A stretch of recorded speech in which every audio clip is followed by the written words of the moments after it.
Okay. Think the microphone is actually working on this thing. Think so. Last time I had the thing turned off.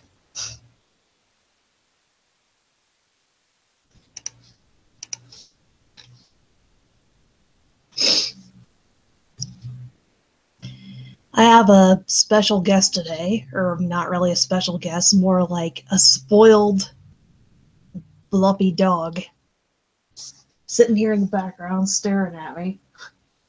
I still have yet to figure out what he wants. It's my boyfriend's dog. This medium sized white husky. He's incredibly fluffy. Fluffy dog.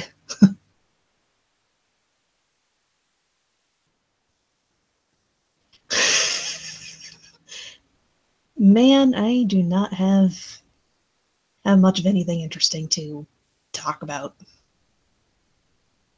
I don't know. I like doing something for Christmas. Just something. More like yammering into the void.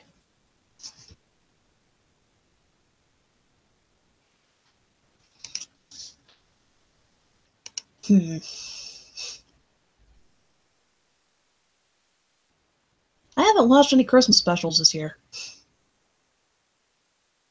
I don't know. Should probably queue up the Rankin Bass specials or something. Those are practically stable for any Christmas season, like building up to it.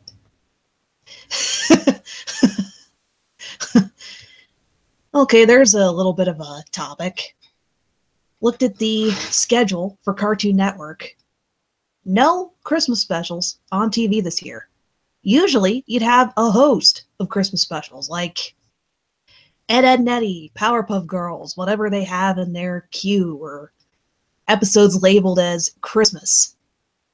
Pretty sure they did something like that for Halloween, like the staples you have for Halloween are Billy and Mandy's Jacked Up Halloween and Ed, Edd n Eddy's Halloween special. Pretty damn sure they did something for that, but this year, no, let's just have an entire week of nonstop Teen Titans Go from the moment somebody wakes up to the hour before the Adult Swim block starts. And that's just sad. After seeing the schedule for it's freaking sad. Just it, you can have all the Saber Spark videos or whoever else trying to dig into the reasoning for why, but the only person that knows why they're doing it are the people running the network. If anything, a couple years from now, or maybe even 10 years when TV has pretty much died off and everything's online streaming and stuff, I'd be interested to see somebody make a retrospective and look back at what kind of impact the transition to online media had. Like, was it subtle? I have a sneaking suspicion that whoever goes into communications or looks at the downfall of TV, Cartoon Network and Teen Titans Go would be an interesting topic to pick apart or look at or even cite as an example as to what a network might try to do to stay relevant or what was going on or one of the worst moves a network could make. Just kind of thinking about it. Not going to focus on that too much though, because even though Cartoon Network wasn't showing Christmas specials, it's not like you couldn't look them up online somewhere. Or I honestly don't know if Cartoon Network has them on the app or not. Honestly, if I were hell bent to track down a Christmas special or episode and legally stream it, I'd probably look it up here on YouTube and buy it through there, or just outright buy an episode or two on Amazon. That's pretty much the closest somebody's got to affordable TV or watching something when they want to. I don't know.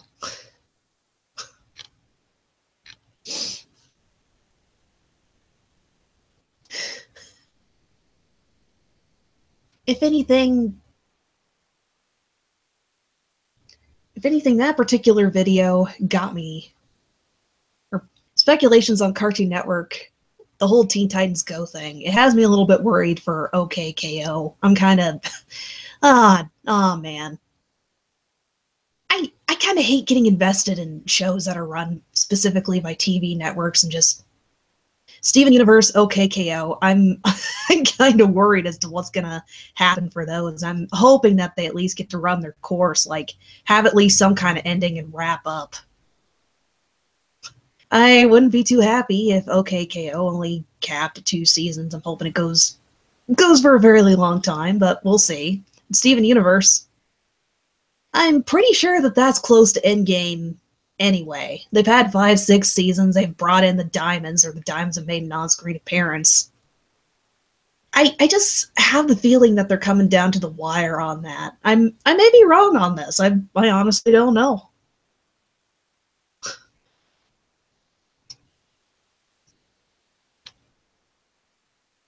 Just any show on Cartoon Network in general, just I'd be pretty wary. I'm going to go off on a bunch of different ridiculous random topics here. I'm going to go off on a different tangent. To be brutally honest, I've kind of played with this idea a couple of times. If I were in the position of somebody that really wanted to pitch a show to a network, like there's a concept that you consider your baby. You want to see it animated. You want to see it get to the point where you're a showrunner of some sort. If you were in that position, beyond all the legwork you'd have to do to come up with concept, characters, etc. Let's say you have a finished package, like you have a pitch Bible or a pilot ready to go. Why the hell would you go to Cartoon Network, Nickelodeon, or Disney first? I'm one of those nut bars that would point a great big finger in the direction of Netflix or Channel Frederator for making an online syndicated series. You'd have a lot more creative freedom for what you could do with your project characters and such. Probably not 100%, but a lot more than what you get working with Nickelodeon, Disney, whatever. Okay, I'll say this much. The big appeal for trying to pitch to a network like that, or a more traditional one, is that you'd probably get more funding, more legroom, whatever else.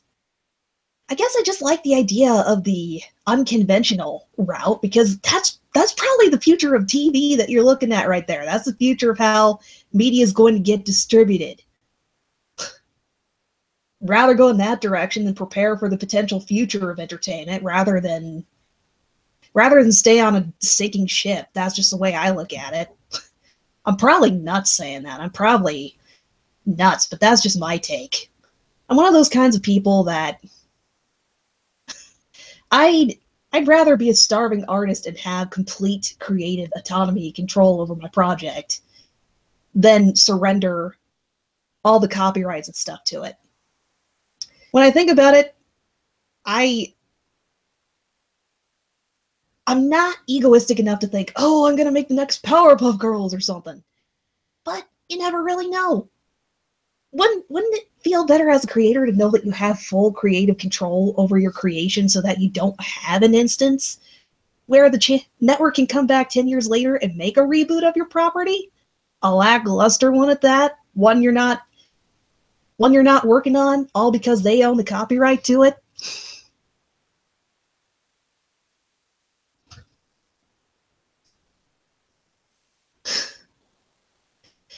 That's just my take on things.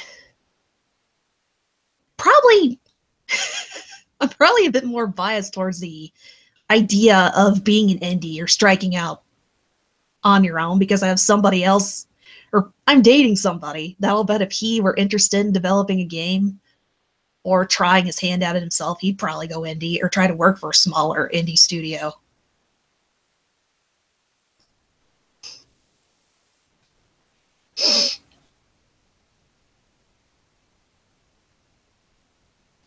If Cartoon, I'm going to get off this topic for a couple of minutes, because when it comes down to it, I probably don't know what I'm talking about.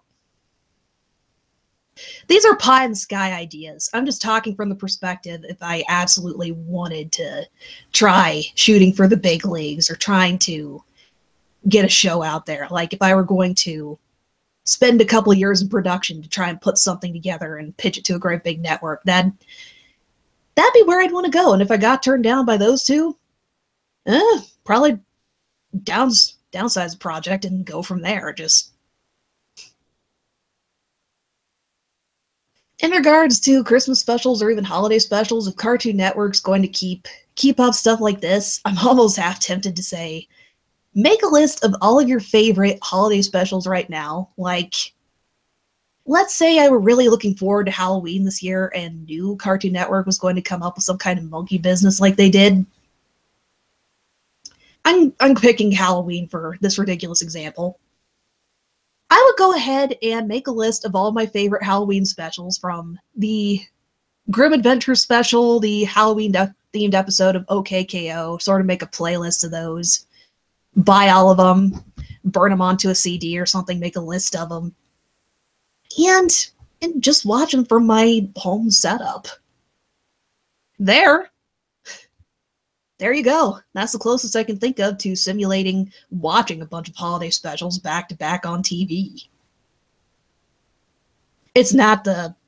Actually, I go as far as to say that's probably the perfect solution right there. It takes some legwork. Probably takes saving up a bit of dough so you could buy all set episodes, but you'd have it there.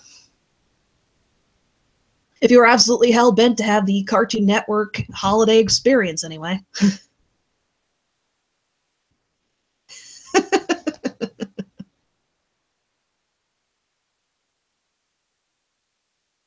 Kind of thinking about it, it'd be kind of interesting to... I'll bet there's DVDs floating around out there where a network packaged all their holiday specials together. Like, let's say Disney takes the Kim Possible Christmas special, the Lilo and Stitch series, bunch of them, put them together on some DVD or digital pack saying, hey, buy this for $5.99 or something. These Christmas holiday specials, and you could watch them back to back. They haven't done that. It's kind of ridiculous that they haven't looked into it. Just think about it. Oh, excuse me a minute.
Okay, I just had to take care of something real quick. Maybe a couple of interruptions like that over the next hour or so, since dog is having dog problems and I'm not 100% sure what's up with him.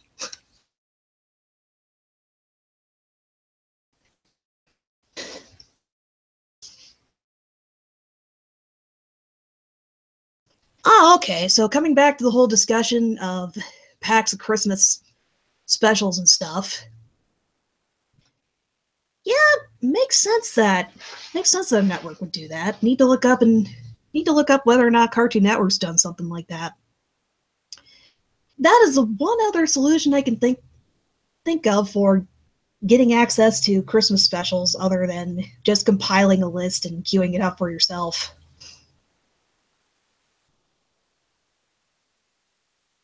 Thinking about this kind of thing. I don't really want to go too much into this particular discussion since I'm not the most tech savvy. Then the past month or so, I have moved in with my boyfriend, and he has a bizarre setup, for lack of a better description. he has everything synced up to the point where, well, the most simple way I can think of having the computers and all that interconnected is that you just have the big screen TV and then you plug. Oh, give me a minute.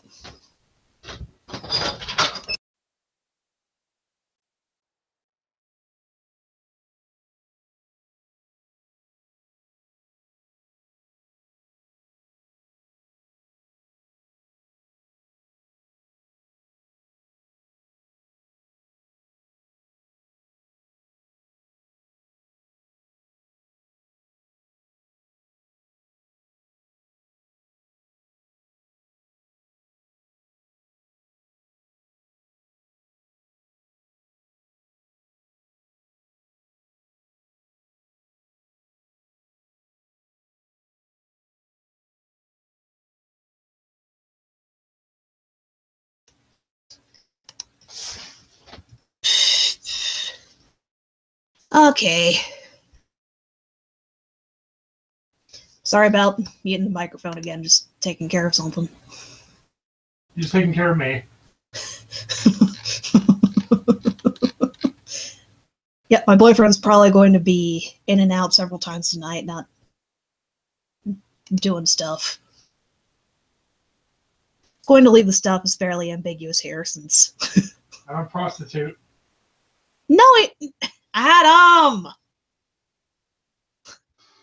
Yeah. Yeah, this right here. This is why I can't have a podcast or anything take off, because usually end up having some kind of reference like this pop up. To be fair, though, I'm generally the one that brings up lewd references and curses the most out of everybody, though.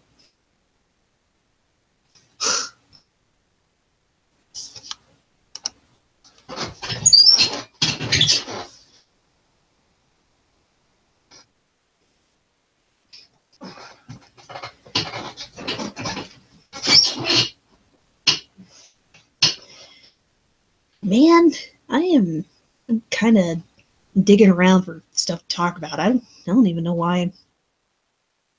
Whatever. Did it because I felt like it.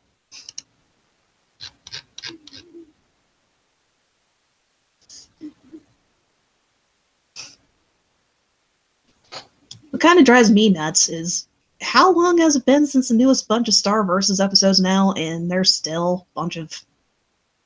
I swear, if someone wants to skyrocket to popularity on any given social media platform, especially something like... Well, I only have a frame of reference for Tumblr or YouTube. YouTube, not so much. Just start talking about one of the ships from Star Versus. Pick any one of them. Write about it. That'll be your most favorite or liked thing. Hell, I'd be half tempted to give stats for some of the stuff I put out there. Write a short fluff fan fiction about Star and Marco especially. People are gonna go nuts over it. Just... Ugh. Not that's a bad thing, just commenting. Makes sense. Just kind of got mixed feelings about Star Versus as a whole right now. Still like the program, just not too keen on the dating drama or whatever else I have going on in the show. It's one thing when fans focus on it and kind of rattle each other's cages about, I prefer this over this, but it's another thing when Star Versus Christmas Special was pretty much everybody gets in a fight and there's drama and blah, evil stump.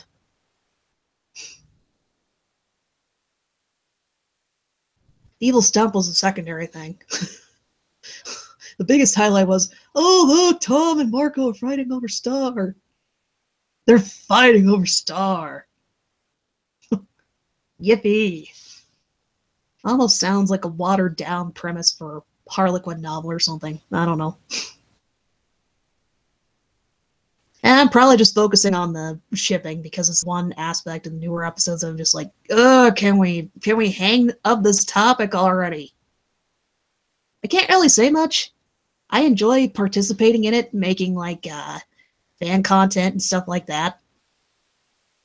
But there's only so much I really want to see in the cartoon itself. Like when I think of watching Star Versus, I did not get investment because of Star and Marco or the romance stuff.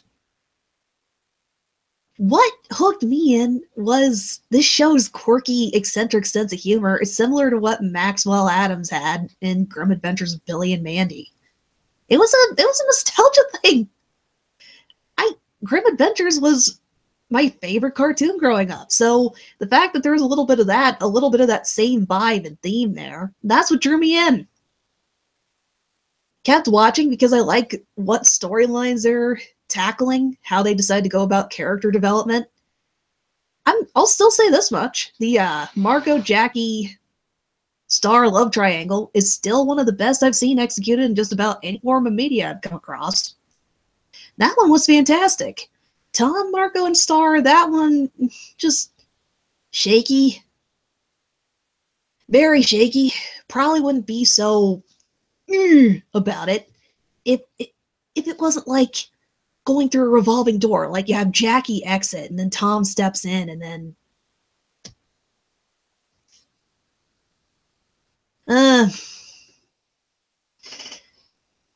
okay, so the fight between Marco and Tom wasn't necessarily overtly, oh, they're fighting over Star. Whatever, I'm just going to say this much right now. Probably a bit wary of it. Because it could so easily go in that direction. It could so easily boil down to that. I've seen it happen with so many different pieces of fiction. I've read too many different ridiculous young adult fantasy novels where I was pulled in because I was fascinated by the concept they were working with. Like Cassandra Clare's the Infernal Devices or something like that is the one with Clary and Jace and Draco and leather pants and all that ridiculous stuff. And you have this group of pretty much superpowered beings or relatively talented people. They're descendants of angels and they're supposed to fight against demons and stuff. And you have this other fairy world that they interact with ever so often. It's interesting to read about how these worlds interconnect and how there's this whole other society and list of norms and what it'd be like being a shadow hunter. That's the term for the angels fighting the demons here. But there's only so far the author really goes with this stuff. I remember that I ended up dropping the series by book 3 or 4. They brought in Lilith, the queen of the frickin' demons. Probably one of the biggest bads you could have, set her up as a force of nature type villain. She barely appears in the book. Instead, it's all about the eternal love between two 17-year-olds. Two 17-year-old kids. Yeah, that's totally true love and the epitome of romance right there. Yeah, totally. Half the book was flowy, overly descriptive. Come on, man. If I were reading a romance novel or a fluffy fan fiction, that's fine. I totally get where the author's coming from. It's appropriate there. You're looking at it through the eyes of a teenage kid. But I'll bet even the target age demographic for these books, arguably I was still in the target age demographic when I read this, they want to see badass fights between shadow hunters and demons too. They want some emphasis or focus on that. And when you bring in a character like Lilith, shouldn't more of the emphasis or focus be on that? I guess I'm just kind of wary because this particular love triangle or the dregs of it in Star Versus, the fact that there's potential to stir up some stuff, I'm nervous that it's going to play out like some of the other content I've come across. I'm probably incredibly wrong on this. Yeah, I'd rather give Star Versus the benefit of the doubt since I enjoy that particular program for the most part. I still really like it. They had enough solid episodes. After the cliffhanger for the latest episode, I'm really curious to see what direction they take it. And yeah, teen drama or romance to some extent, that's a topic that they like to what they like to play with and set up in some episodes. And after the cliffhanger that they went for in that last episode, I can see why they go for something like Stump Day and Spider at the top hat and that kind of thing. Yeah, I think I'm being too harsh on it because I'll just say this much. It's very, very rare to come across something that does well with a love triangle, and just the hint of it popping up on the horizon again. Just I can't emphasize this enough. Love triangle is one of those tropes that it makes me want to turn and run for the hills. I would like to see more people try and take a crack at writing it, though, and doing so successfully. It would be nice to take back that particular trope and do something interesting with it. I would encourage people to keep going in that direction. Generally, I like to talk and babble about this stuff to hear somebody else's perspective and maybe reel back on a couple of extreme points that that's pretty much as far as I want to go with that, though. Star vs. Episode Stump Day, mixed feelings on it. I really did like the evil Stump, so points for that. Spider with the top hat, it was just okay. Those particular episodes, can't say that I'm a fan of them. Just feels like it's kind of hard to describe.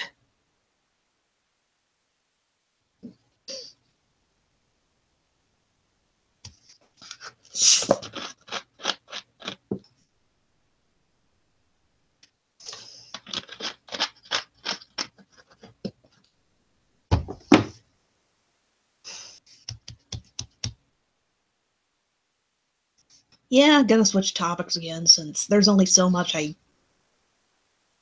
really don't need to extend or over-describe something like that. When it comes to that particular trope, I'm pretty sure everybody's come across some permutation of it in some way, shape, or form, whether it's something like Star Versus or teen drama show, even superhero shows. Just less often if you don't really frequent the young adult fantasy novel stuff, or that's where it's the worst. But it does seep over into other forms of media every so often.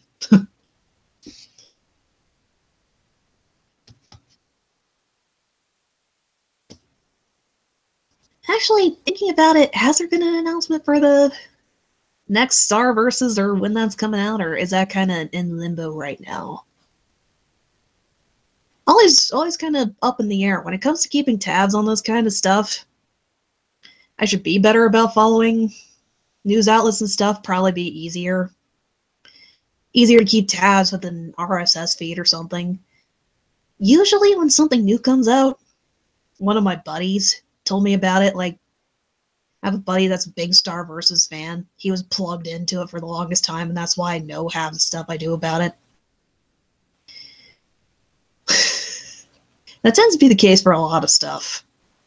The only cartoon I really got out of my way to keep tabs on and be like, hey, there's a new episode of this, I need to watch it. Obviously, OK K.O. That's my big favorite right now.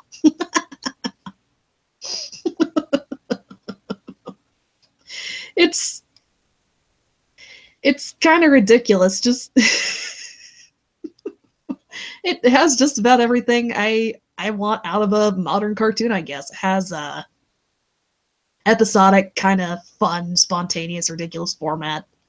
The cast and crew are willing to be experimental with how the characters move and interact on screen. Just some of the expressions they have the characters pull are absolutely hilarious. And for all the fun, ridiculous moments they have have some pretty character-intensive ones, too.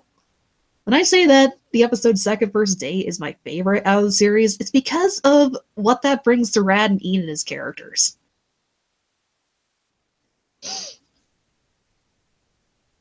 Oh, prime opportunity. Someone's saying they haven't seen OK K.O. yet. Well, in that case, I'm going to recommend a couple of different episodes here. Of course, I'm having a brain fart right now, just so I say that. the ones one of my buddies recommended watching when I first started getting into it and watching through episodes and such is one called The Fear. It's kind of funny to see how the show plays with what are the lead characters' main fears, or what's their deepest, darkest fears, and playing with the comedic potential and setup for that. Beyond just that one, and some of the other big ones, Rad likes robots, like that one for. If somebody says that you can't set up a romance between two characters or comic relief characters and have it be the setup for several jokes, this one proves that you can. The Captain Planet episode. Darn it, I don't remember the title of it right now. Actually, I'd be half tempted to recommend. Just the entire episode is a love letter to Captain Planet, the series. Just playfully parodies it, and what strikes me the most is at the very end of it, they deliver the exact environmental message with the kind of gravity and significance that Captain Planet wanted to. At the end, they managed to do that. They managed to do that despite the episode being a parody of how ridiculous Captain Planet was as a whole. I was surprised. Just, yeah, somebody on the team definitely loved Captain Planet and wanted to set up an entire episode as kind of a love letter or homage to it. That's what makes it so great. That's why that particular episode stands out. Okay, thinking of some of the other two of the most recent ones. One I definitely recommend just because it stars Boxman, the comic relief villain, and of course I'm someone who loves that kind of villain, no matter what kind of setup they are. Villain's Night Out. It's where he teams up with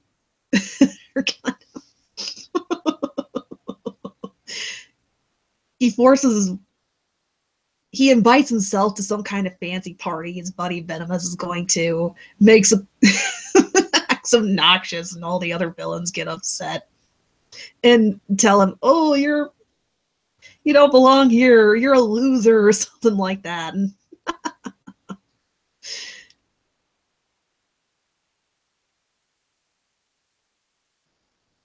it's more of Boxman's antics.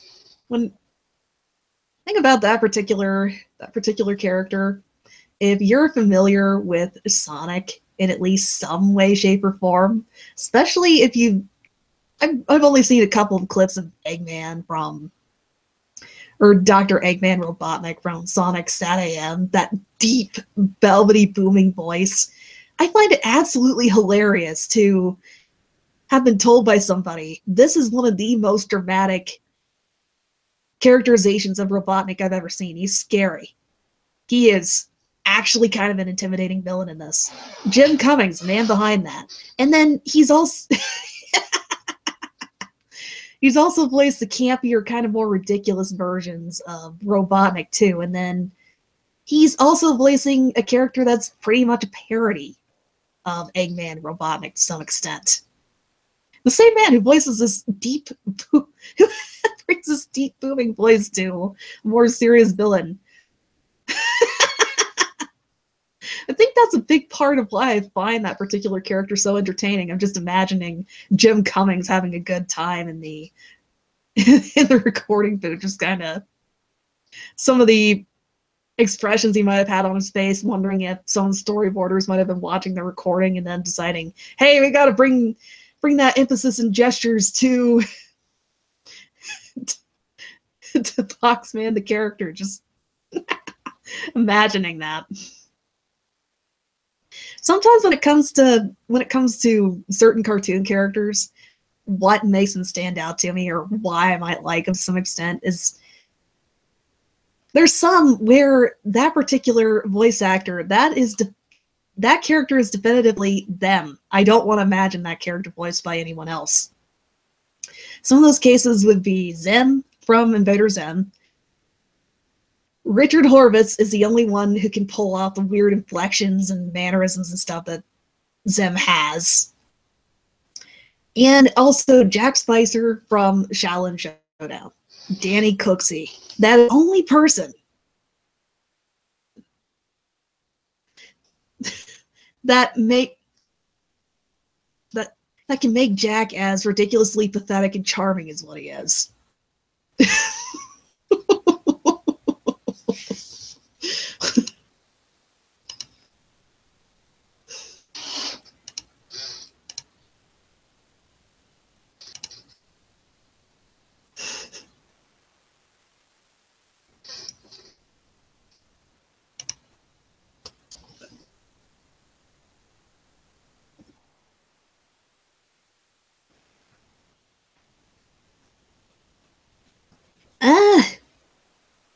Cartoon critic in regards to Robotnik, I'd say that whether or not Eggman comes across as intimidating in some way, shape, or respect depends on the incarnation of him.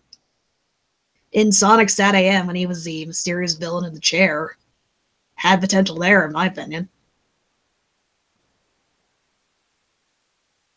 Dr. Draken. I am going to look up who voices him real quick, because that is not immediately coming to mind, and that's definitely another example of character that cannot be divorced from their voice actor. It has to be this guy if you're going to bring the character back. Another fantastic example of that.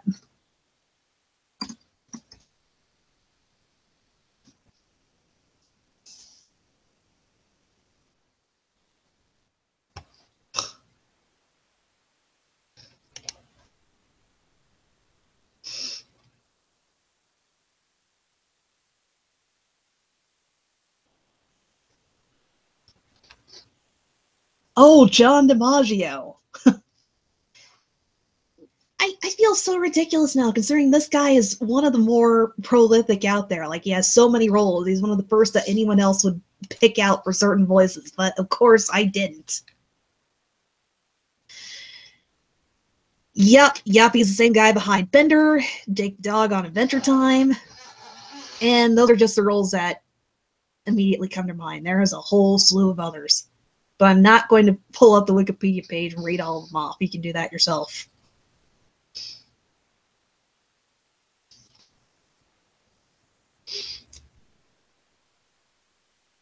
I've kind of been playing with the idea of going back and watching through episodes of Kim Possible.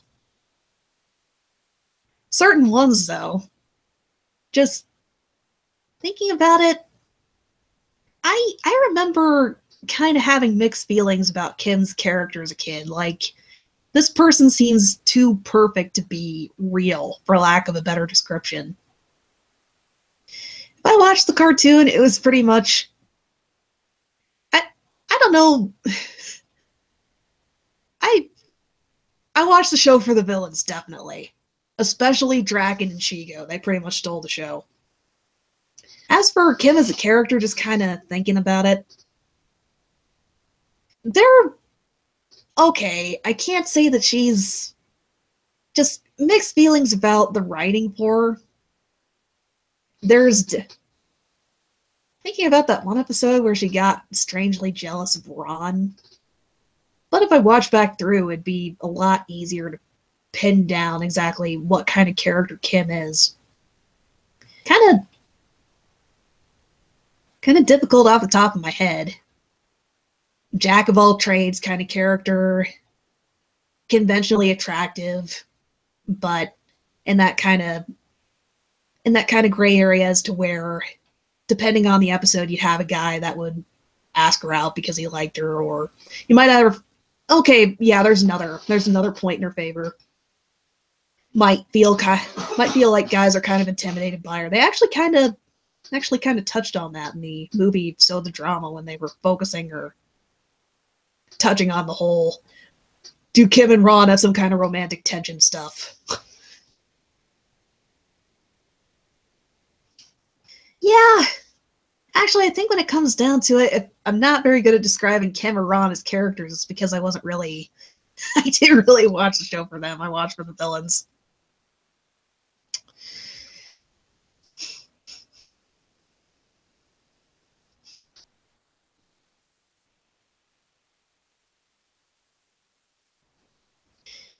Okay, this is probably one of the...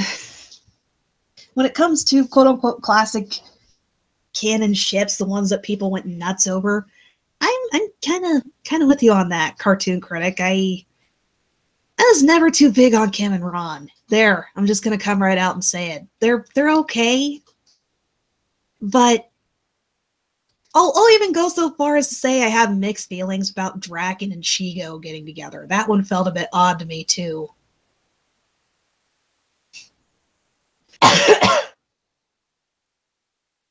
Speaking on that particular subject, though, what I find interesting is that the writing staff and creative team did technically drop nuggets about Kim and Ron and Draken and Shigo early on in the series with the episode of Motion Sickness. They were... I swear, love potions are one of the easiest cop-out ways to play with the potentially romantic dynamic between two characters, or whether or not writers like the idea, and be able to back out by the next episode, like press that reset button. Oh, it was a love potion. This doesn't cement whether or not we want to go in this direction. But it also leaves the back door hanging open to where... Oh, sorry, gotta...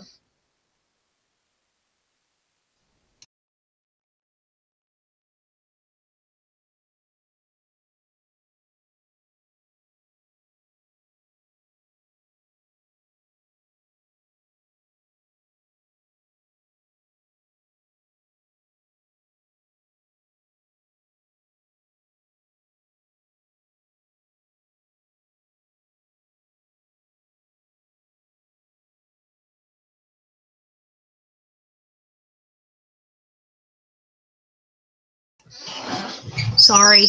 Probably going to be several background noises, and I might mute the mic every so often.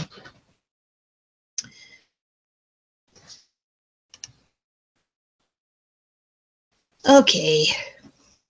I don't remember... Oh yeah, the whole using the love potion plot device as a means to easily back out of setting up romantic tensions between characters.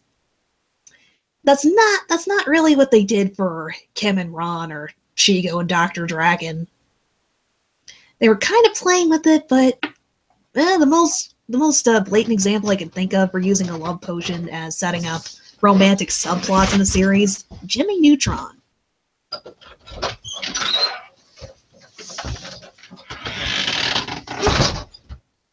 Oh, sorry about that. The Jimmy Neutron episode, something love potion J something or other. They use love potions as a plot device to play with the idea of the obligatory Jimmy and Cindy thing. Libby and Sheen, and then the ongoing running gag for Carl having a crush on Jimmy's mom. Then after that, they really amped up the whole Jimmy and Cindy romantic tension thing. Played with that for about a season, then ended up having them get together and kind of flirt off screen every so often, if I remember right.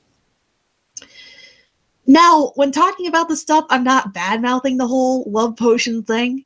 That is my guilty pleasure favorite trope. The last couple of times I've watched through episodes of Jimmy Neutron, Kim Possible, etc. I go out of my way to watch episodes like that. I watch those first. That's why I have such a fresh frame of reference for how they play out. Like, I love that stuff. It's so ridiculous on my part, but just seeing that and then watching it play out over the course of the series. In the case of Kim Possible, don't really watch that episode for shipping purposes. More like the way that they set it up, it's really funny to me. Like, my favorite sequence in that particular episode is when they have this really upbeat 50s style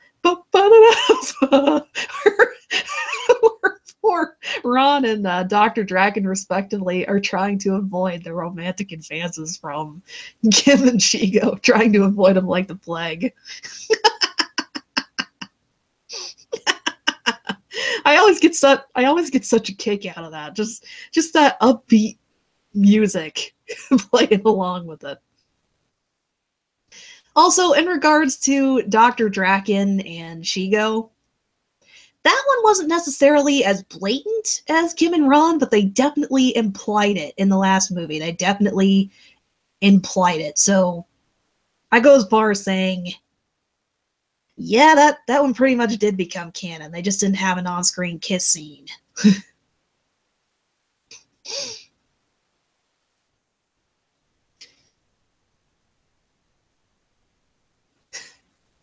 Trying to think of one of my other ridiculous. Oh yeah, I did not watch the Hercules animated series as a kid, but I stumbled across a couple of years ago. First episodes I looked up for that one were the Valentine's Day and romantic themed episodes or specials. Curious to how they play with the love potion or Cupid's arrow plot device there. They actually do a pretty decent job playing with that particular trope. They don't play it straight. I actually recommend going out of your way to watch the episode yourself on Valentine's Day. One of the better Valentine's specials playing with that trope I've seen, because they subvert it. They subvert it in a pretty interesting way.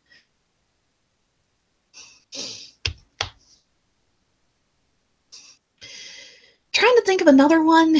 One of the worst executions I've seen for this. Breadwinners, Love Loaf.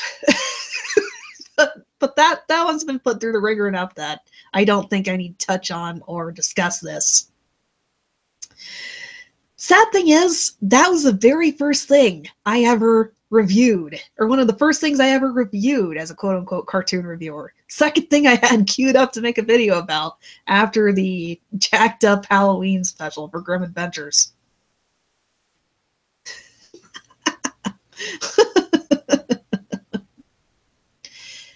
Oh yeah, in regards to Hercules, there's an episode where he makes a girlfriend out of clay, but that is not the one I'm referencing. There's an episode where Hercules' buddy Cassandra has a vision and she's going to kiss Icarus. They play with the running gag trope that Icarus is hopelessly infatuated with Cassandra, and someday he'll wear her down and win her over. Sorry, I think I'm kind of sick. I have a few choice words to say about that particular trope or setup. I'll come back to that here in a minute, though. Well, Cassandra asks for Hercules' help in preventing the kiss from happening, but Hercules ends up slipping up and telling Icarus about a potential kiss, or sort of pushing him into the idea where he's hell-bent on kissing Cassandra. And since she had a vision, she knows that it's an inevitability, that this is a very potential, very, very unwanted future event. She ends up striking a deal with Hades to prevent the kiss for part of her soul and giving him services as a seer or whatever else. Episode continues to play out. Hercules figures out what Cassandra did, has to break her contract with Hades.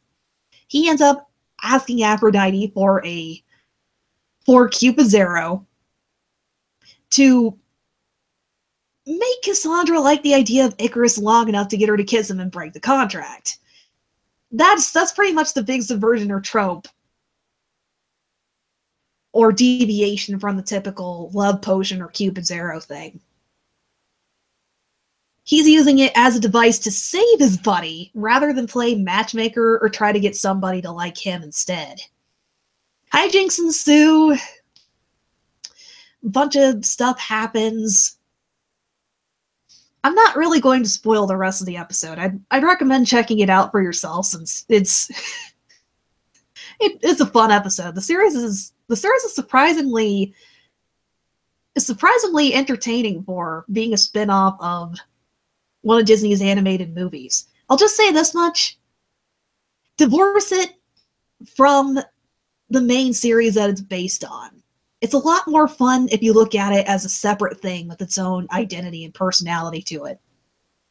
I do the same thing with Emperor's New Groove, or Emperor's New School, I mean.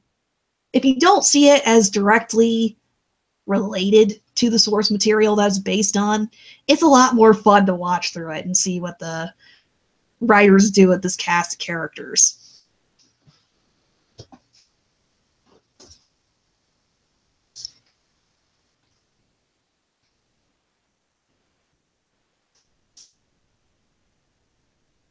Oh yeah, Kim Possible had a more direct love potion based episode. I'd say that Motion Sickness kind of falls in that camp, but not exactly. Wade's Love Ray is definitely a more specific use or execution of that particular trope. It's a trope played pretty straight, though, so...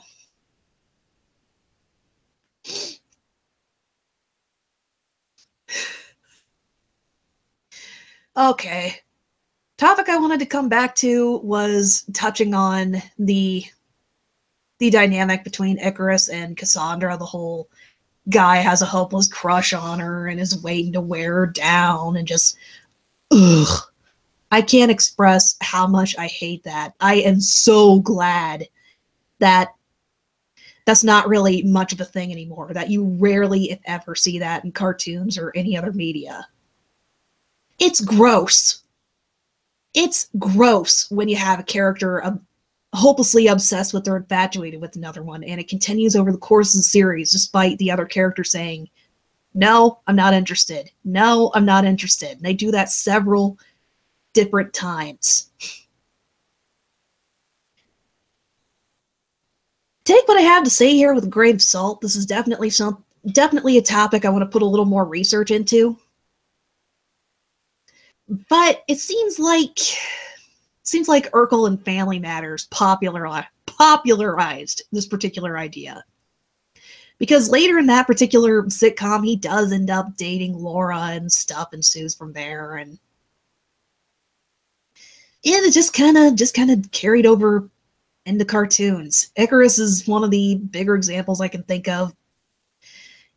He's pretty relentless. At least they don't end it with him getting together with Cassandra, though. That just ends up... It's a running gag, and then it stops when the series stops. Just...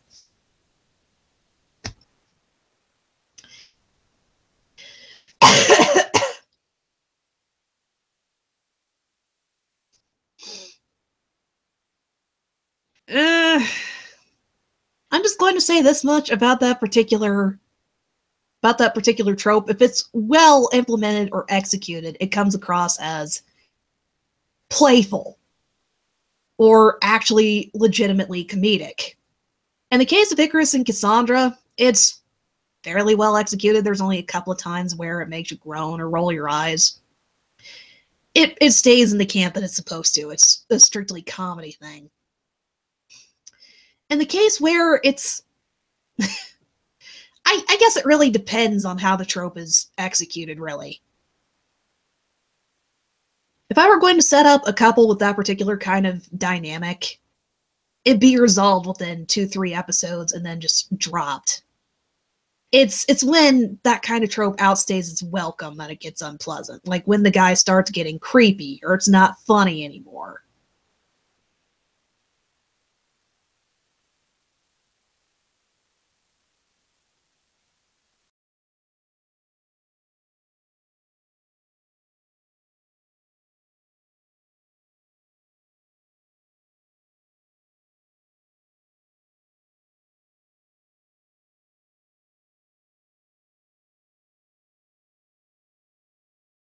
It's more the underlying idea of it that bugs me.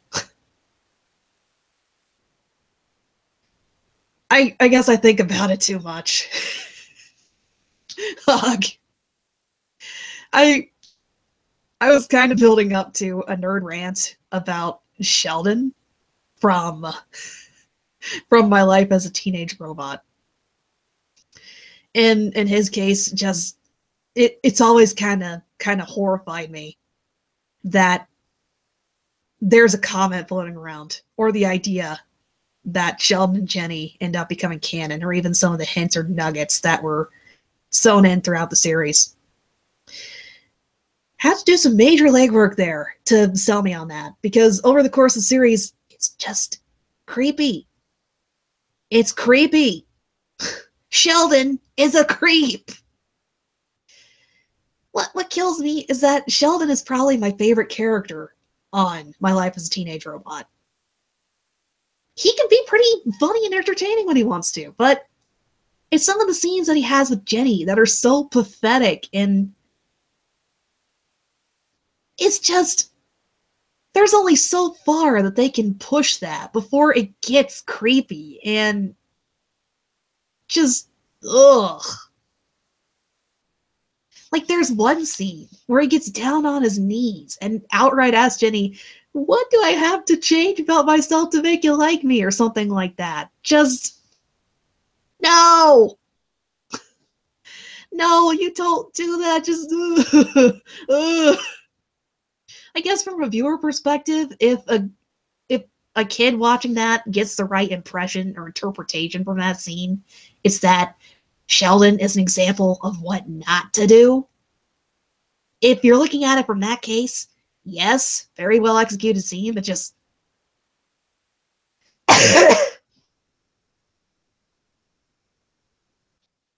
in regards to Sheldon and Jenny as a whole, I don't have any problems with the idea of him being in love with the robot. I don't have any issues with human-robot relationships in cartoons or whatever else, or two sentient, consenting beings. Jenny is a fully capable and self-actualized AI. It's how Sheldon approaches her that creeps me out. The fact that he blatantly stalks her. He tries to undermine advances other potential love interests or characters might make on her. It's the whole pseudo-stalker jealous thing. And him getting on his knees and asking what he needs to change about himself to be a potential love interest or boyfriend for. Those are the aspects of his character that bugs me and why I can't get on board with a romance between the two. Indulging those particular traits on Sheldon's part, or giving him a win, or having him end up with Jenny, it just doesn't feel right because of scenes like that. If he just been a shy, kind of nerdy guy, expressing his affection for somebody, making a move on Jenny, and it was an organic thing, like there was mutual attraction and stuff, I'd be fine with it. Hell, thinking about it, I remember Super Robot Monkey Team Hyperforce Go. You have a human-robot relationship in that. That one was well executed. There was mutual attraction between Shiro and that robot gal. That works. So, no, it's not the idea of a human and a robot. Just more Sheldon's behavior. Though, speaking of which, they do drop hints that Sheldon is fascinated by robot girls in specific. Take that as you will. Oh, jeez, got a lot of phlegm.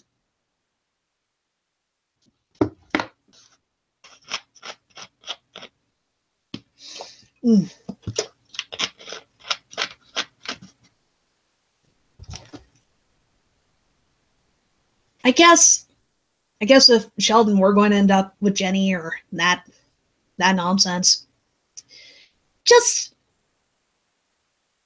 yeah, I guess as he gets older, he'll straighten up and become a better character. Just,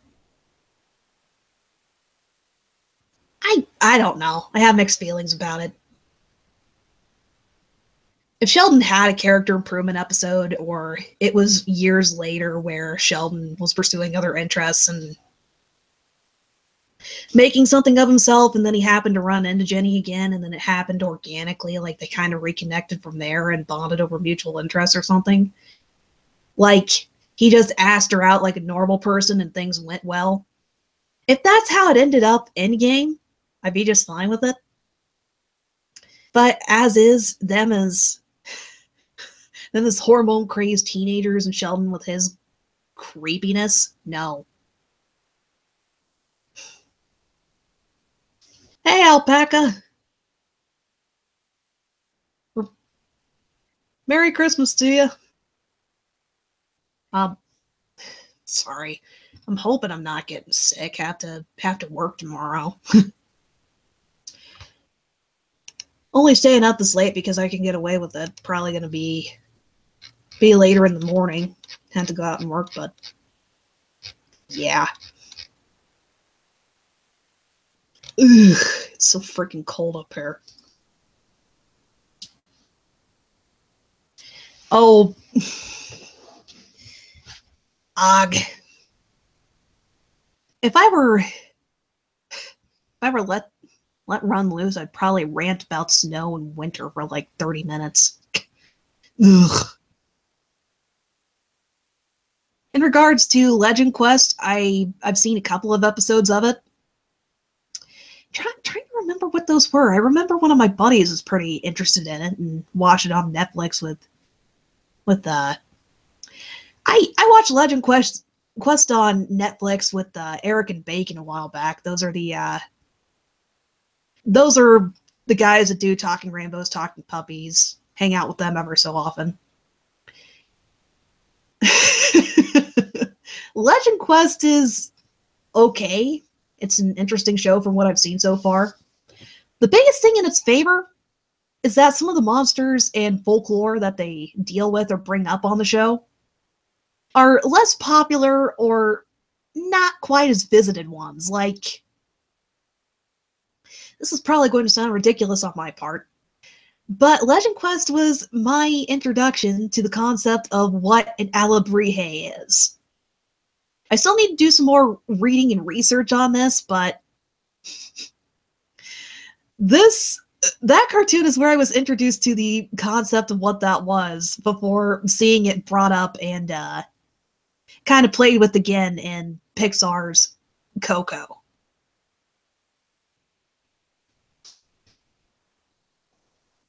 To be honest, what Legend Quest does with the following and working with folklore or supernatural beings and such that you don't really see in other shows, that's the biggest point I give in its favor. In regards to overall execution, it's okay. I haven't really seen enough to have an opinion beyond that. I don't know. There's some shows where it's easier to cobble something together and give my thoughts and opinions on it. Like, watched a couple of episodes of Fang Bone on Netflix. Was able to come up with an opinion on that. I've enjoyed that one so far. But in regards to that one, I was kind of using Starverses as a point of compare and contrast. Like, I was curious to see what the show did differently. In regards to Legend Quest, I feel like it'd be better to watch through an entire season of it before saying anything or elaborating on it. Like, watch that, maybe even watch the original movies the characters and cast are based off of before saying anything else.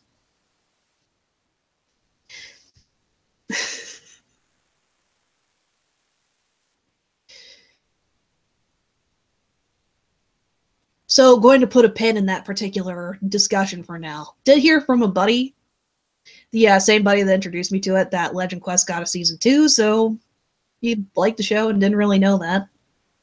Hey! Christmas present. Or very late Christmas present. The show's getting a season 2, which is a very good thing. Because it has potential. It's interesting. Just don't really have a lot to say about it beyond that right now. And it's been a while since I actually watched it.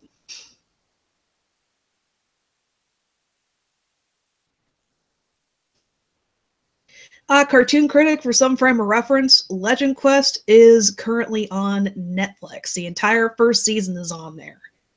I need to get back to watching through that myself. Villainous, I've seen all the shorts for that. It has a lot of potential. I love the art style for it. I like all the characters on there. Like, Black Hat, and God, I don't remember all the other characters' names, but they're they're goofy, fun, and interesting in just the right way. They have fantastic designs, very recognizable just looking at them. Like, you can tell, or I guess if anything, the one thing I have to say about the shorts is I want more of this. I want to see a full 11 or 15-minute episode with these characters in a more structured plot. Like just a typical pull some trope out of your hat situation. Just see what would play out like that. It all boils down to I like what I see. I want more of it. I want a longer story with these characters.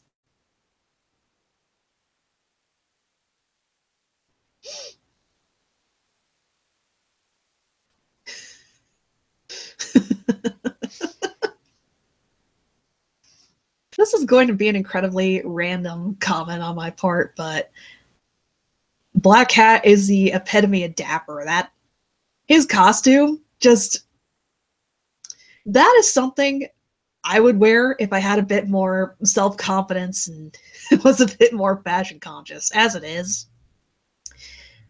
I just wear jeans and try to get away with wearing cartoon shirts to work, like I currently have on a Cuphead shirt. I wore that into work the other day. And I'll bet most of the employees over at the place.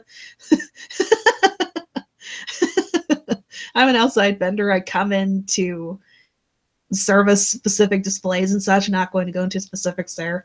But I'll bet most people would recognize me because of a particular over the garden wall shirt I wear every chance I get. It's my favorite shirt. They probably recognize me by that particular shirt because of how often I wear it.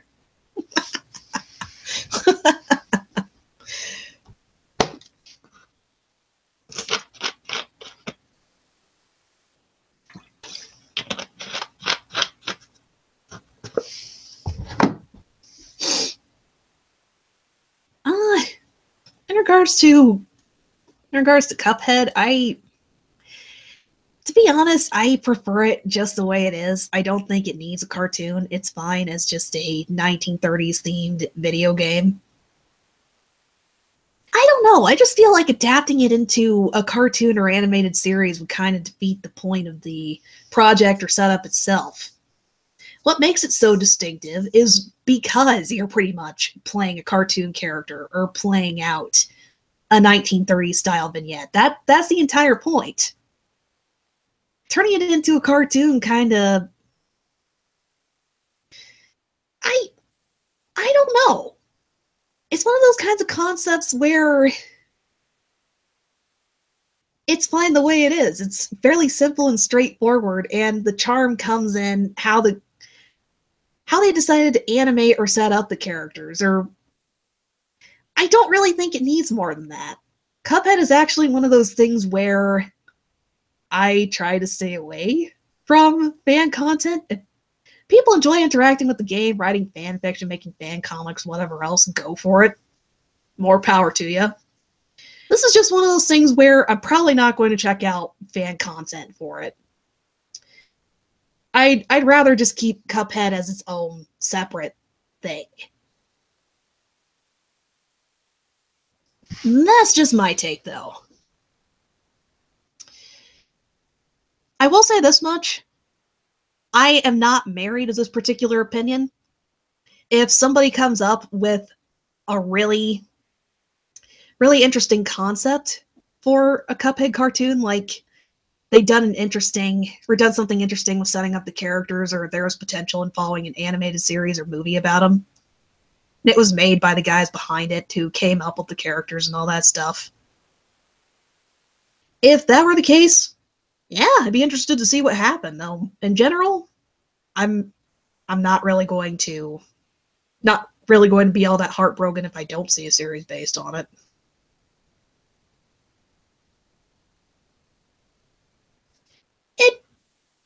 It just kind of depends.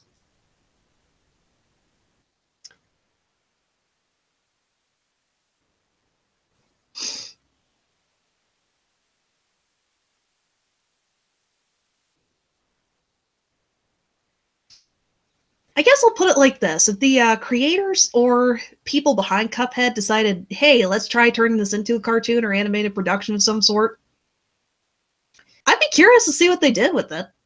If the premise were interesting enough, yeah, I'd be on board with it. I guess what first this is going to sound so horrible on my part, but the first thing that came to mind with the Cuphead cartoon, I was thinking about something like the Super Mario Super Show or the Zelda cartoon, and just if the creators wanted to set up something like that, I'd definitely be on board, and I'd be curious to see how it played out. So I guess a better thing to say here would be it depends on how it was presented and what the execution was.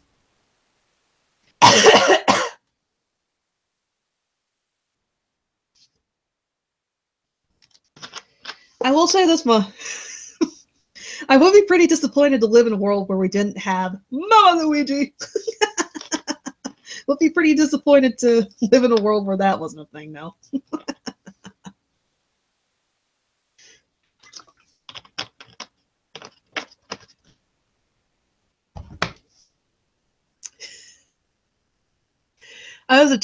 I was a fan of YouTube Poop from 2007 to 2009. Even tried making a couple of the ridiculous things myself, and just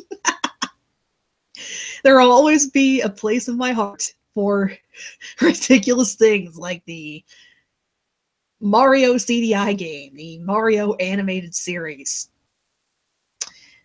and of course the infamous Link line, "Excuse me, princess."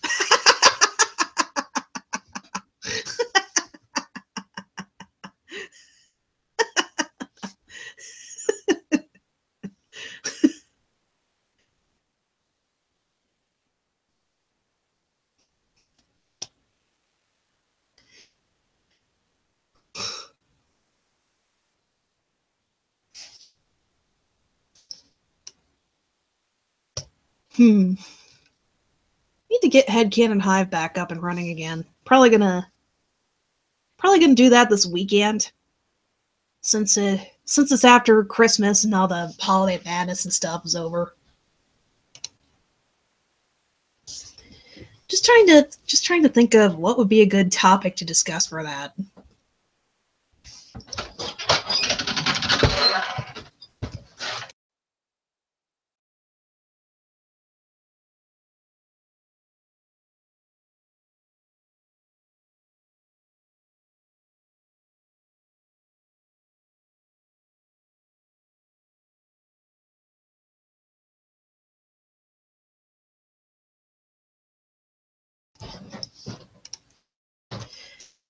Okay.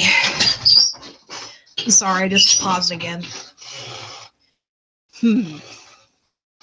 Potential discussion topics for that stuff.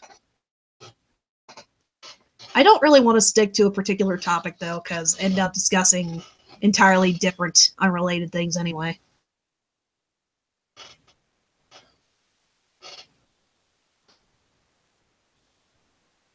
Also, Cartoon Critic, I have watched some videos from that particular channel. They are fantastic. Definitely recommend checking them out for video version or overview and discussion of tropes. They definitely do a much better job than I could ever dream of doing.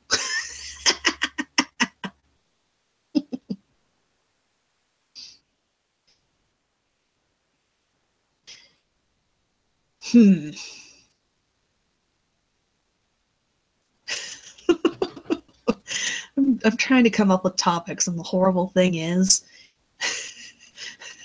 I. Okay. Oh. Yep. Sorry.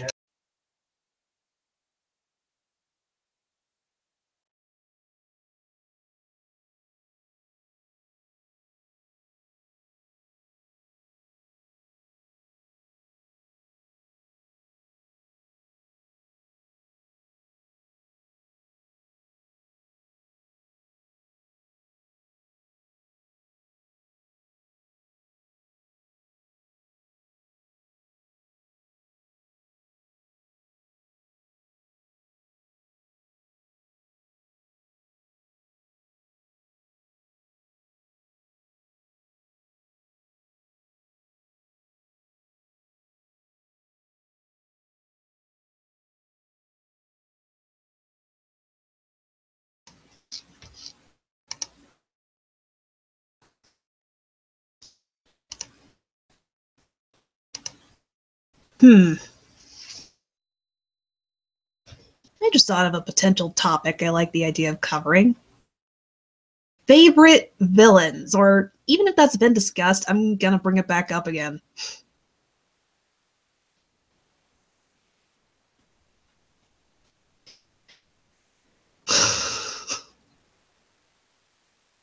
In regards to shipping and stuff,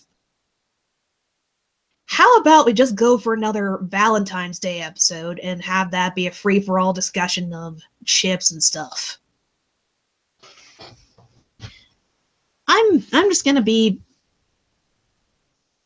just blah. Topic may just pop up in general and stem from organic discussion of other stuff already. But for now, an entire ship-centric thing, yeah, let's just do that on Valentine's Day. As for other topics, I'm kind of leaning more towards the idea of, discussion of favorite villains or whatever. But then again, I'm not sure if it'd be a very good idea for me to bring up that particular topic, considering I might as well just I'd probably just be yammering about Professor Venomous or Lord Dominator the entire time.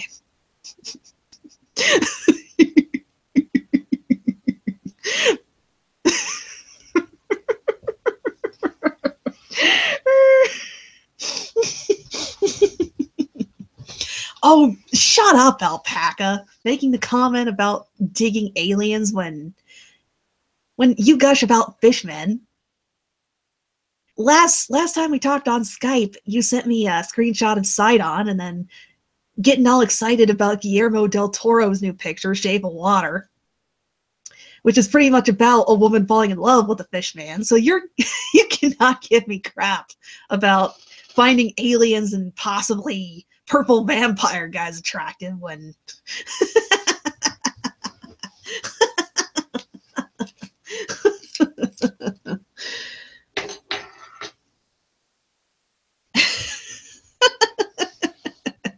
Speaking of which, I'm still trying to figure out what the hell Professor Venomous is. One of my first guesses, I want to say vampire, but then again, he's been out in direct daylight. Sunscreen. Sunscreen doesn't entirely cover it, Adam. The guy's purple. The only reason, okay, purple is the entire reason why I'm entertaining the idea of vampire, because cartoon vampires tend to be blue, purple, or some other weird color. Plus, he has sharp teeth. It's not just drawn for the emphatic, over-the-top reactions either. He just has sharp teeth. Oh. Oh, okay. Could be going off of that. There's a wide variety of weird characters and creatures and stuff in OKKO, so I don't know. Vampire seems like one of the most likely. Maybe completely wrong on that. He could just as well be some kind of alien or creature from another dimension too. Have that ridiculous controversy around the idea of, oh, he's Turbo back from this other alternate dimension, or he's the evil twin, and then the serious shadowy figure is. Why do I keep calling the guy Turbo? That's not his name. Hey, quit stealing my Mountain Dew. You know, a lot of energy put out this much. What? I'll be back. What did you just say? Did you say Adam? Ah. My boyfriend stole some of my Mountain Dew. I'm not very happy about it. Ah.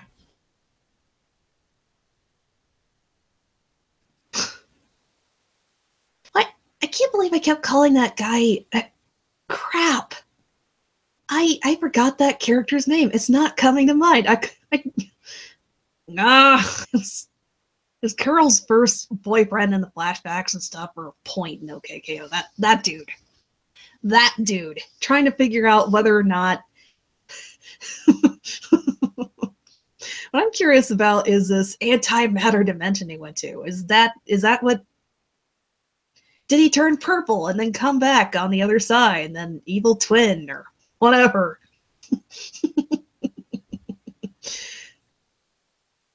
I know this much. Venomous is definitely related in some way. I'm tempted to say they're setting him up as a red herring, though, because he kinda recognized KO in the first episode he was introduced in. He was like, can't be. And then the other episode with the Glorvs and Fink going turbo mode is where they have their pseudo goth Super Saiyan transformation thing. That's what that's called. And I kept mixing that up with that one dude's name, the dude that's correlated with red suckers and other ridiculous stuff, and just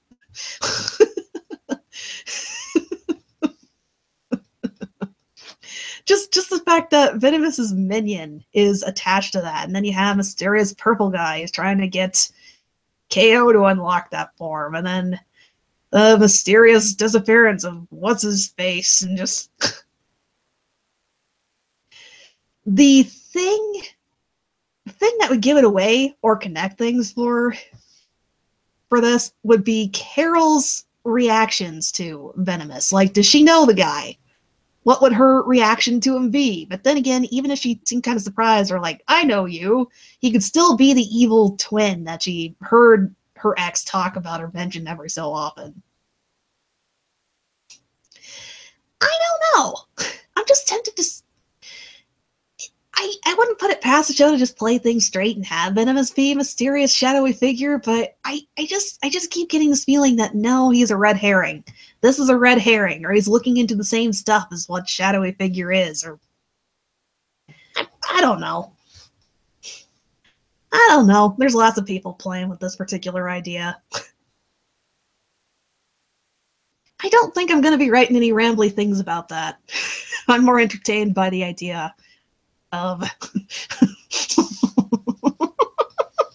I have been half tempted to draw soap opera type comics following this idea, like Venomous and Carol in the same room, or Venomous is going out to eat with a box man or something, then Carol's in the room and then she says, how could you do this to me? You have a son! Either melodramatic soap opera comics, or it'd be even better if you had the evil twin angle, because you know what kinds of ridiculous stuff soap operas are famous for. Just have Carol reuniting with her long lost love, figuring out that he's evil, and then and then Venomous comes in and says, I am the one who made him evil. I'm more evil than him, or something stupid like that. Then you have an entire new can of worms with the idea of, oh, KO and Fink are half siblings. He's half siblings with this green rat thing. My favorite dumb idea by far, though, is the episode where they introduce the idea of Carol and that one guy dating. God, I need to remember the character's name so it'd be easier to pick apart what the hell I'm babbling about.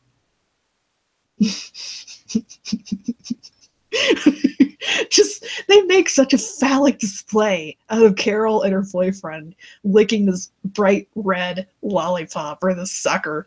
It's freaking hilarious. And then later on in the episode, oh, it's the epitome of romantic when he has her to hold his saliva covered sucker while he runs into the heat of battle.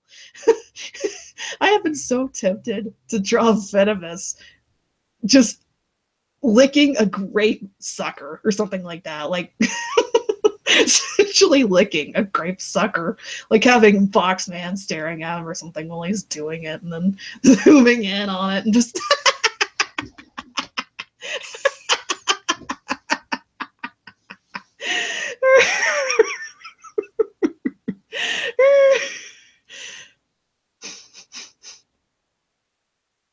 I've been so tempted to draw that. If I didn't have a bunch of other stuff I needed to draw right now, I need to get back to work on some other stuff. I would have drawn that by now. Just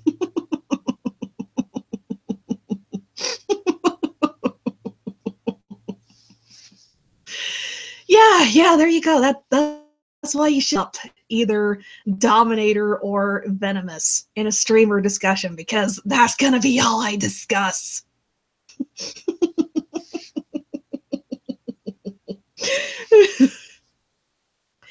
Alpaca, you're probably going to get a kick out of me saying this, but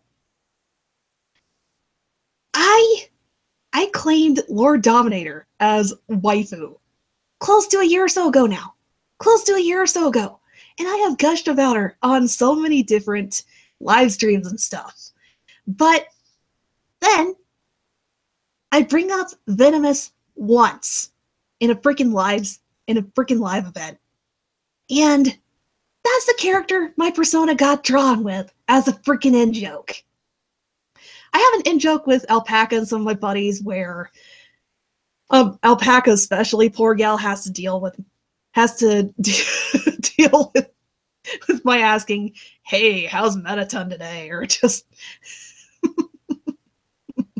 jokes about her character being shipped with Bill frickin' Cipher, the evil Dorito, Mettaton from Undertale, and there's a couple others that and then I guess this is vengeance for all the times that I've playfully poked fun or Josh there. Because SR drew my persona with Venomous a couple of different times. That was my avatar and banner on Tumblr for a while because I thought it was freaking hilarious. I mentioned that I find the character attractive once. SR, ornery little shit, drew a picture of my persona with him. That's the character that my persona got shipped with. Come on, man.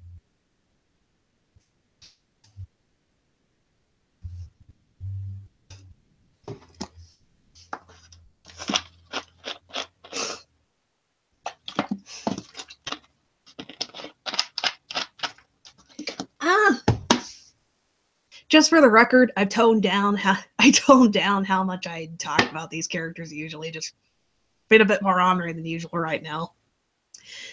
Dominator only mentioned a couple of times, and I think this is on Headcanon Hive. I'm just rambling about this because I think it's funny.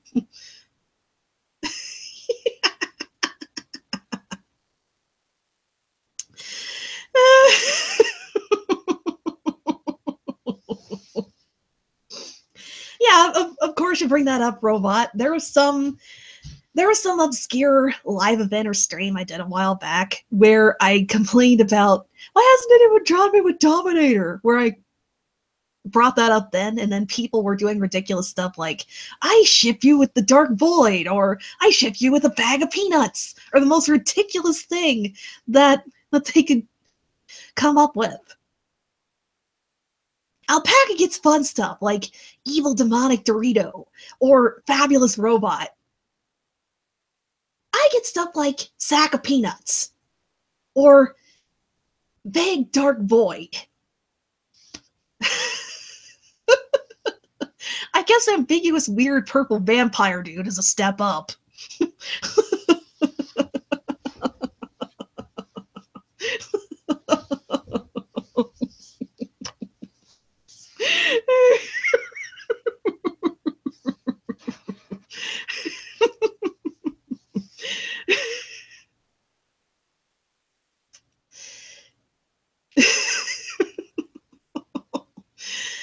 Go right ahead, Robot. Yeah, keep things going. Yeah.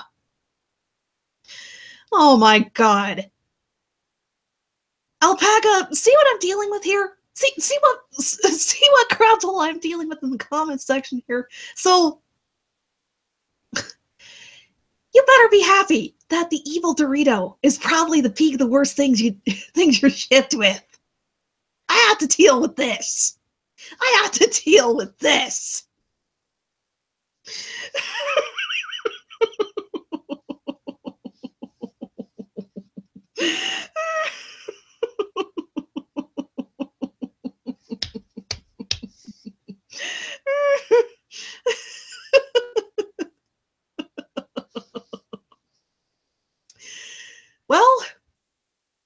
I guess Alpaca, if you ever wanted to draw her personas on a double date with something weird, like you've got your Fishman side on. I've got weird phallic Yu-Gi-Oh monster Zork.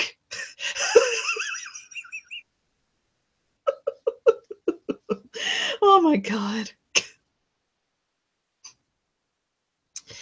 Yeah.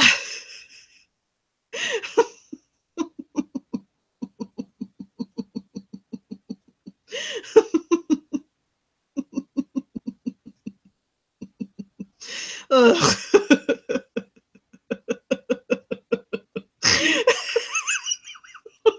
Man, I am cracking up so much right now. Just for the record, I find this kind of thing freaking hilarious. I wouldn't be. I'm not too upset by the idea of my persona being shipped with weird crap. I think it's hilarious. If you go ahead and draw something, probably going to make that my avatar for the next month or so and confuse the crap out of people just because I think it's funny. Oh no. Oh no, what can of worms do I open now? Just can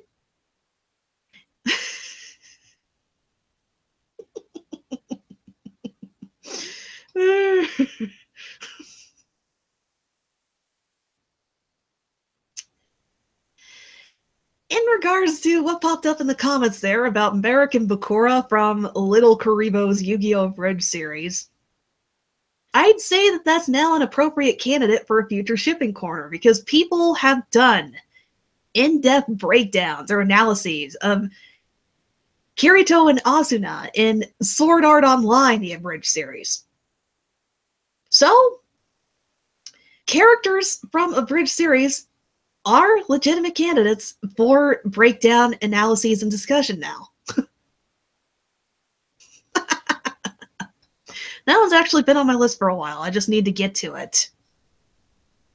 God, have several different ones I've been playing with, discussing. I actually cobbled something, or actually got around to writing a shipping corner fairly recently here, just still kind of picking at whether or not I want to make a video of it.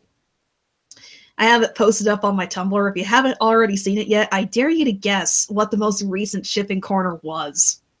I want to see what some of the guesses are. If you already know what it is, don't spoil it. I'm going to keep this.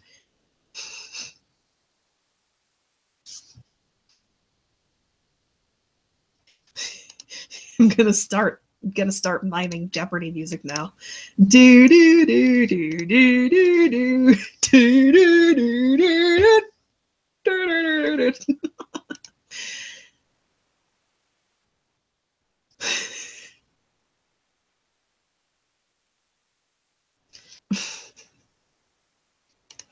Okay, I made the mistake of opening up my Tumblr, and people are sending me weird shit.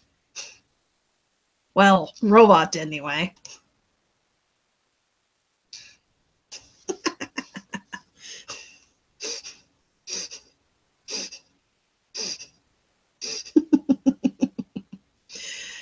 Okay. Since nobody's indulging me on this, I wrote a shipping corner about and Venomous from OKKO. That is my most recent one.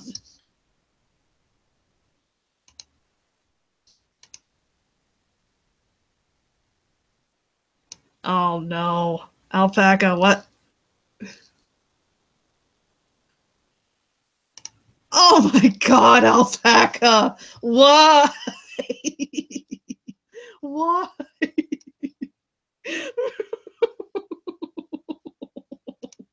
Oh my god. Just.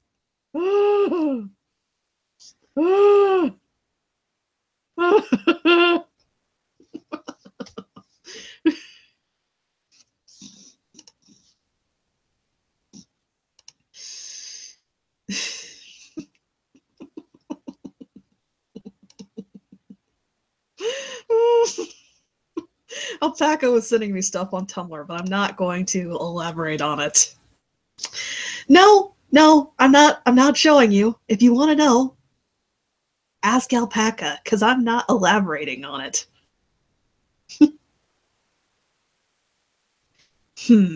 Weirdest thing you got for what? Or weirdest thing I got for what? Like Christmas or shipping corner suggestion or what? Can you elaborate? In regards to Christmas, didn't really get anything weird. I got fairly conventional stuff. Most of my relatives gave me money because I couldn't figure out what would be an appropriate gift. I'm perfectly okay with that because bills. I'll pay that kind of thing off. So didn't really get anything weird for Christmas. Actually, no, I take that back. SR drew something incredibly lewd and sent it to me. Gah! I swear, of all my buddies, he knows how to press my buttons in regards to the husbando and waifu stuff. You want to press my buttons?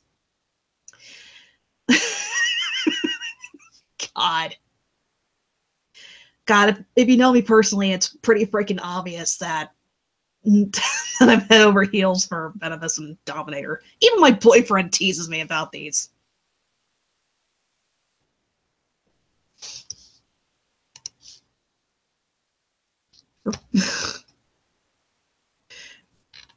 Okay. Body pillow? No. No. Don't need to go there. Okay? Don't need to go there. Not going to that level. The way I see it, I like to joke about this stuff as, oh, this character's so hot. more of a fun, ridiculous thing than anything else.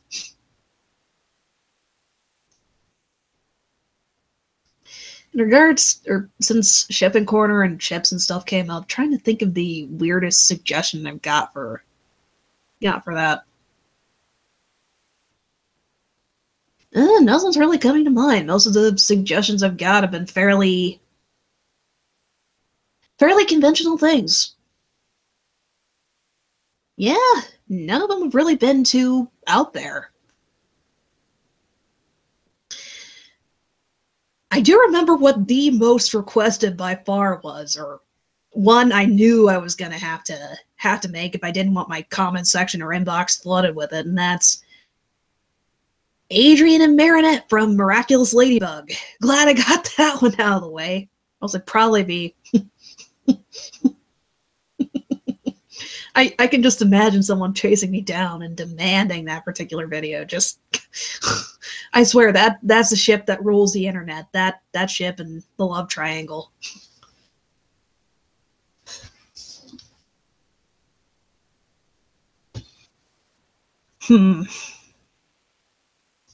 Actually, thinking about it, American Bakura has been the most unusual one that's popped up. That's exactly why I'm considering it, to be honest. The more bizarre, out there, and kind of intriguing or obscure something is, the more likely I am to consider it.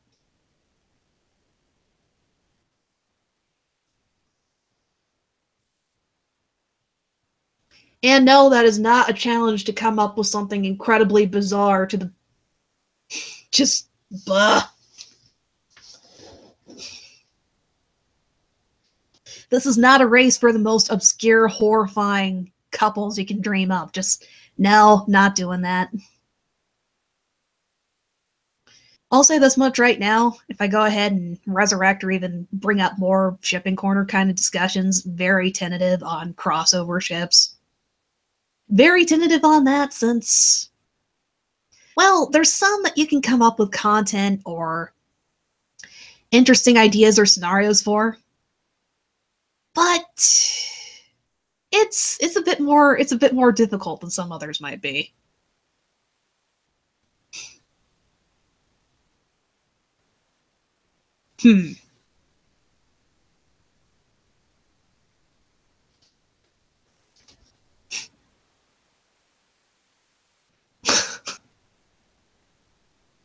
I'm still glued to my dumbass idea of Venomous with a purple sucker.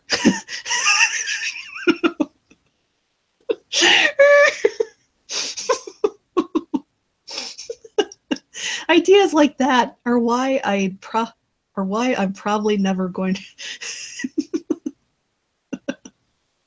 I'll say this much: some of my better content has been the result of somebody else's suggestion or commission. The standouts have been stuff that's based on somebody else's idea. Because if I'm cut loose to make stuff by myself, that's the dumbass stuff I'm coming up with.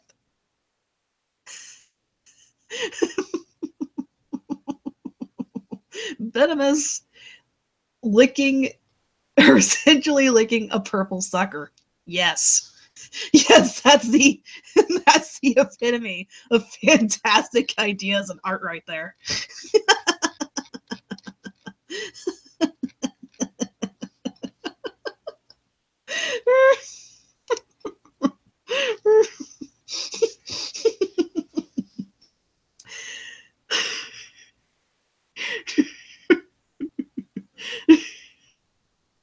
Okay.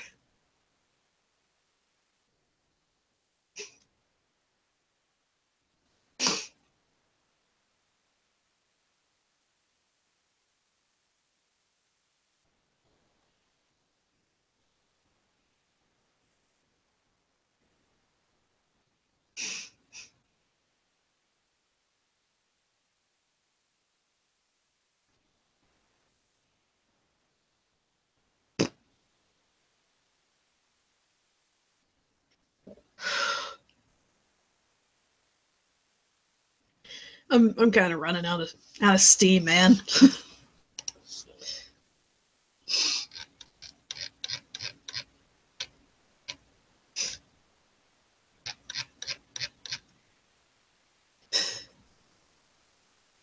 Oh, I just thought of something else that I want to bring up because it's so dumb. So, I ranted about how much I hate snow and winter to my boyfriend the other day. He sends me a link to a specific scene from one of the Star Wars prequels, the one where Anakin and Padme walk out onto the terrace or something, and Anakin talks about how much he hates sand. Watching that scene, probably for the first time in 10-something years, because I was dragged to see the prequels when I was a little kid, so technically I have seen them. The acting was so awkward. The delivery was horrible. Oh my god, robot, why? I guess that's a lot more interesting than a discussion about how much Anakin Skywalker hates sand, but come on! Okay, so for some context here, Michael Bublé recently made a rendition, or Michael Bublé, the most recent incarnation of the smooth panty-soaking lounge singer guy. The guy behind Just Haven't Met You Yet, and the obligatory incarnations of Me and Mrs. Jones and all those staples, or the girl from Ipanema, that kind of thing. This guy made a rendition of Santa Baby, a Christmas song that should be sung by, or you typically think of young, attractive woman, or a woman singing this. And some of the lyrics, the way he sets it up, is in a no homo kind of way. But it sounds like the narrator of the song has this weird thing for Santa. And he's trying so hard to convince himself that, no, I'm not a gay in the closet. I'm not in the closet. But like,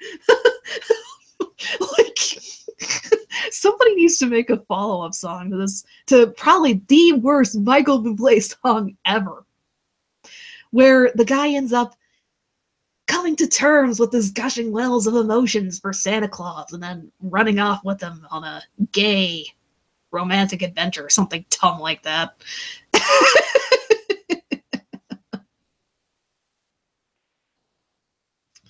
Just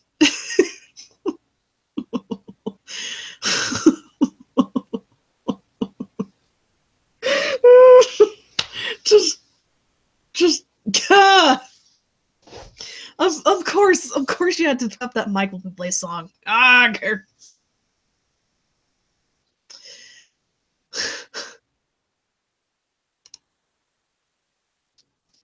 okay, I can just imagine it now.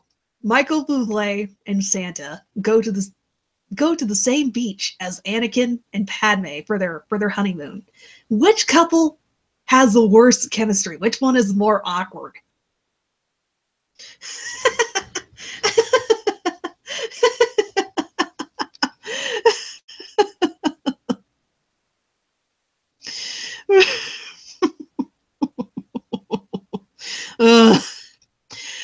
Critic, when it comes to winter in general,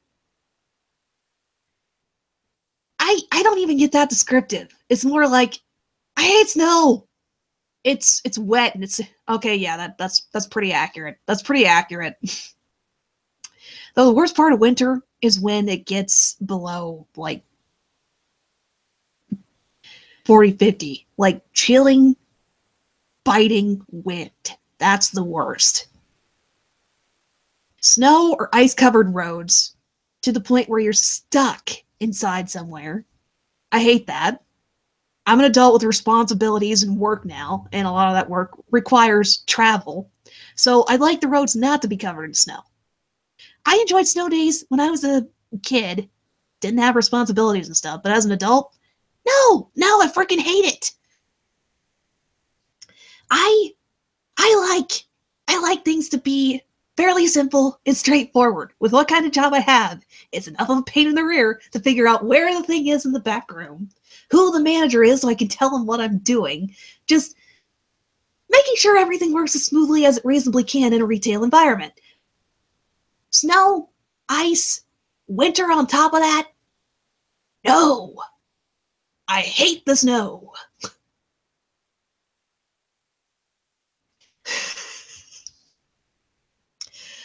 I hate winter. I would be such a happy camper if I could move somewhere where it's warm all year round, or there's no snow.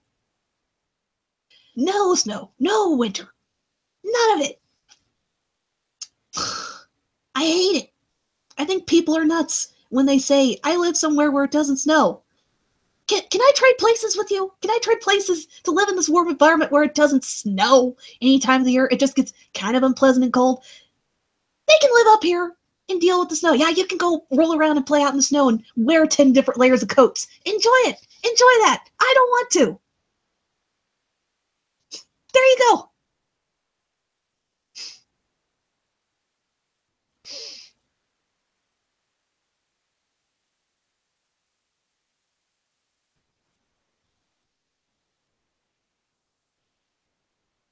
What? What are you talking about, robot? Also, alpaca, I'm fine. I have always had this intense a hatred for winter. Also,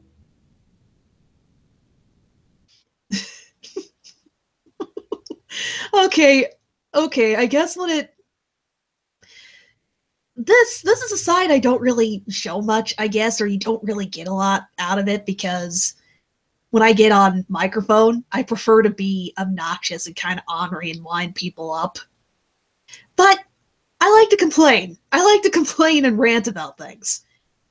That's the thing I do. It's a mystery as to why people put up with me as much as I do. It's just because every day, the poor guy that has to live with me, he's gonna have to listen to me rant about the wind and the snow.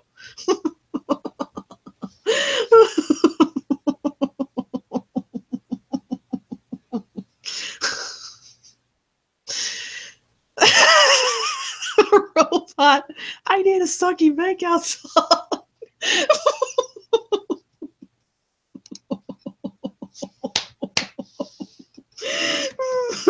Oh man. Oh man, I got nothing on that. If you wanted an awesome kind of electro funky song about a guy getting jealous or a guy getting jealous of some dude flirting with his girlfriend or whatever. I got you. I got you on that. I got a whole playlist of Chromeo stuff because I love their stuff. But a bad makeout or a sucky makeout song, first thing that comes to mind with that kind of description is your typical they suck at singing boy band. A guy with a really whiny voice singing I am you, girl, and bad guitars or something in the background. Like it's not boy band level of polish. It's white guy with an acoustic guitar or teenage kid with an acoustic guitar that thinks he can play and write music, but he really can't. That kind of thing. That's what I think for sucky makeout song.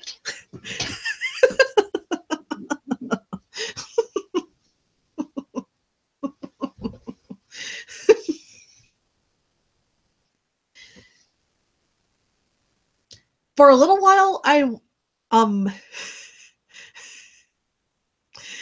critic in regards to that, for a little while, I was tempted to check out Texas or some states around there. Didn't end up doing that since, well, I don't make enough to move. And everybody I give a flying crap about lives in the area I'm in. That's the biggest thing right there. I have future plans to move to another state with my boyfriend. Not going to get into details about that, but yeah, pretty much boils down to family lives here. My boyfriend and his family live here, well, some of them. And I'm just slightly above broke. I am a very, very lucky person. I don't think not going to get into a discussion about that.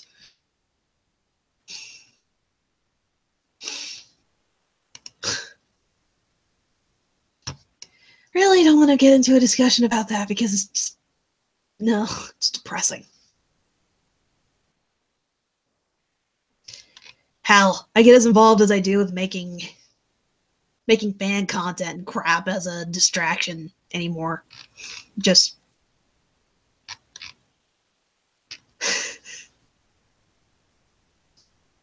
yeah. Ridiculous note, I started writing fan fiction again.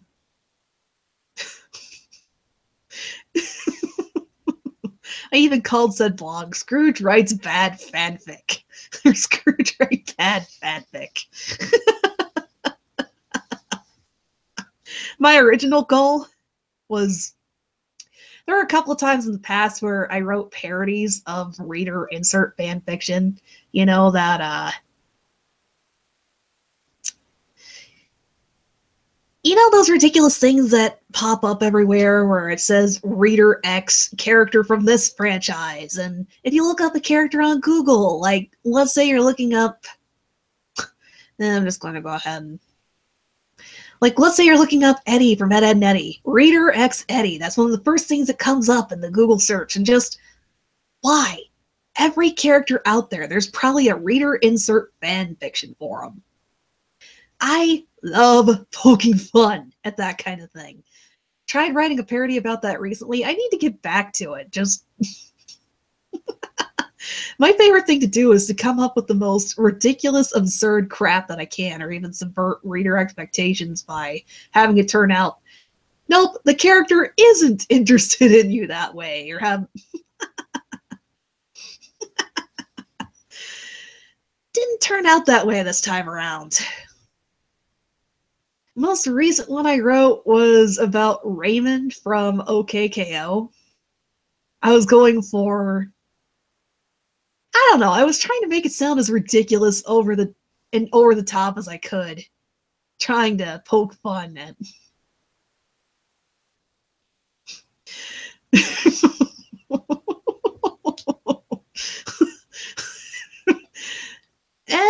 that particular idea shot straight down the toilet the last couple of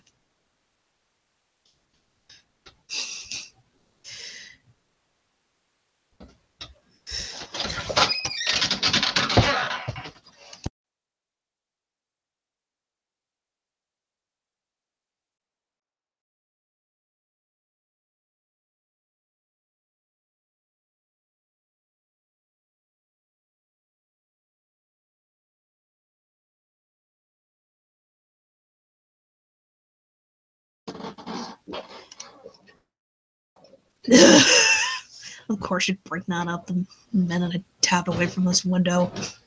You're just... Yeah.